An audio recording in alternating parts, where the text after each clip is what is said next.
Dans la dernière vidéo, nous avions parlé des liaisons sigma.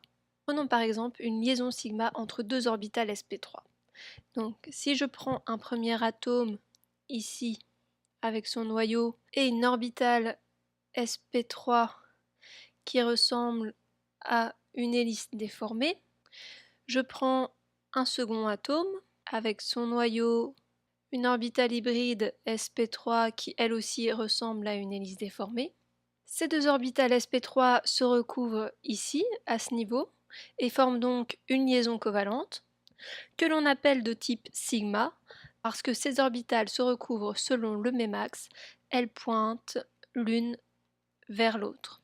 Il s'agit donc ici d'une liaison sigma. Qu'en est-il des autres liaisons? Eh bien, on peut avoir une liaison pi, par exemple entre deux orbitales p.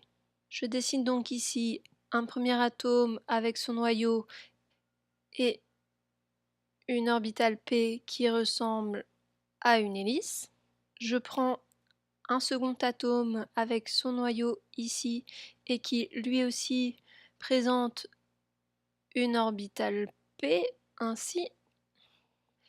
Et ces deux orbitales p parallèles se recouvrent ici en haut et ici en bas, et c'est ceci qu'on appelle une liaison pi. Donc ce recouvrement ici et ce recouvrement-là forment une seule et même liaison pi. Pourquoi pi? Parce que c'est la lettre grecque pour p, et ici on a affaire à des orbitales p. Les liaisons sigma ici, où les orbitales pointent l'une vers l'autre, existent dans les liaisons covalentes simples. Ce sont les plus fortes des liaisons covalentes, et elles sont notamment plus fortes que les liaisons pi parce que le recouvrement des orbitales se fait dans le même axe et non pas parallèlement. Les liaisons pi, elles, ont lieu quand on forme des doubles ou des triples liaisons. Donc, une double liaison, c'est quoi? Si je prends par exemple une double liaison entre deux carbones, une double liaison, c'est en fait une première liaison sigma ici, avec une liaison pi ici. Et une triple liaison, c'est quoi? C'est une liaison sigma plus deux liaisons pi. Tout à l'heure, nous prendrons l'exemple de l'éthylène, qui a une double liaison carbone-carbone. Mais pour commencer, on va d'abord se rappeler à quoi ressemble le méthane. La formule du méthane, c'est le CH4. CH4. Si je représente sa structure de Lewis, ça donne ceci. Un atome de carbone au centre, entouré par 4 hydrogènes. 2, 3 et 4 hydrogènes. Comme nous l'avons vu dans la vidéo précédente, le méthane a une forme tétraédrique, avec 4 liaisons sigma. Donc si je représente le méthane dans l'espace, j'ai une première liaison entre le carbone et l'hydrogène qui est dans le plan, une seconde dans le plan également, une troisième qui est en avant du plan et une quatrième en arrière du plan, ce qui me donne une forme tétraédrique. Et ceci grâce aux 4 orbitales sp3 qui vont chacune former une liaison covalente sigma avec chacun des 4 hydrogènes. Donc si je représente la structure électronique du carbone quand il est lié comme ça à 4 atomes d'hydrogène, cela donne ceci. Une orbitale 1s qui va contenir les deux premiers électrons du carbone et 4 orbitales 2sp3, une, 2, 3 et 4, contenant chacune un électron, et chaque électron va pouvoir former une liaison covalente, soit au total 4 liaisons covalentes. Revenons maintenant à l'éthylène. Sa formule chimique est le C2H4. Sa structure de Lewis est comme ceci. Deux atomes de carbone liés par une double liaison, et chacun de ces atomes de carbone est entouré par deux hydrogènes. On sait que dans l'espace, l'éthylène a une structure plane. Donc si je dessine l'éthylène, tous les atomes vont se situer dans le même plan, avec ici les deux carbones et là les hydrogènes. avec ici, ici et ici des angles égaux qui vont tous faire 120 degrés. Donc, on se doute bien que quand le carbone va se lier non pas à 4 autres atomes, mais seulement à 3 autres atomes, il ne pourra pas avoir exactement ce type d'orbital hybride. En fait, quand le carbone va se lier seulement à 3 autres atomes, sa structure électronique sera la suivante. On garde l'orbital 1s qui contient toujours les 2 premiers électrons du carbone. Et ensuite, au lieu d'avoir 4 orbitales hybrides, eh bien, on en a seulement 3. 1, 2 et 3, et chacune d'entre elles va contenir un électron. Ces orbitales hybrides correspondent en fait au mélange d'une orbitale s et de 2 orbitales p. Et c'est pourquoi on les nomme sp2.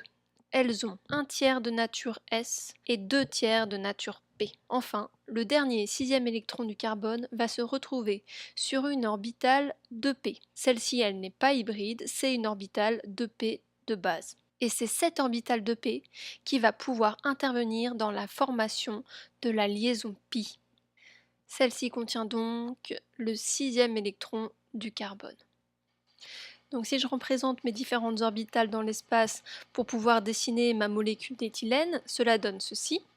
Donc si je prends mon premier carbone ici, je le représente son noyau avec autour de lui l'orbital 1s qui contient ses 2 premiers électrons. Ensuite, je vais représenter les 3 orbitales hybrides sp2.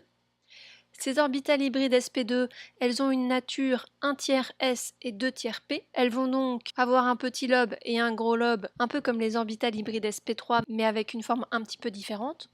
Comme elles sont 3 et qu'elles ont la même énergie, elles vont, si on peut dire, se repousser entre elles et essayer d'adopter la structure la plus symétrique et la plus homogène dans l'espace.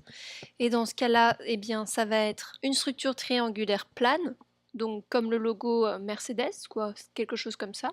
Donc si je représente mon plan qui va être quelque chose comme ça, j'ai une première orbitale hybride sp2, une seconde toujours dans le même plan, et une troisième ici. Je représenterai la dernière orbitale de p un peu plus tard, je vais passer au deuxième carbone. Donc ce carbone-ci a exactement la même configuration que le premier. Je dessine donc son noyau ici. La première orbitale 1s avec les 2 premiers électrons. Je m'attaque maintenant aux orbitales hybrides sp2. En voici une première, une seconde et une troisième, qui sont toutes dans le même plan. Maintenant, je représente mes 4 hydrogènes. En voici un premier avec son noyau et son unique orbital 1s. Voici le second, toujours avec son unique orbital 1s. Le troisième et le quatrième. Ces 2 orbitales hybrides ici, sp2 de chaque carbone, pointent l'une vers l'autre et se recouvrent là et forment donc une liaison sigma. Et entre chaque hydrogène et le carbone, c'est la même chose. Nous avons ici des orbitales qui se recouvrent sur le même axe, qui pointent l'une vers l'autre. Et nous avons donc ici encore une liaison sigma,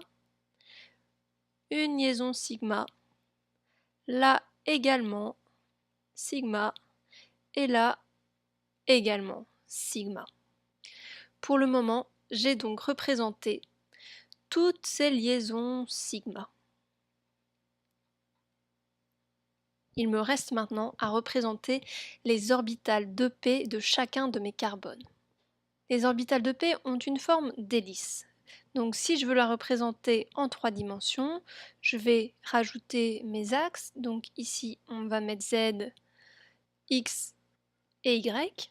L'orbitale p de ce carbone va suivre l'axe z.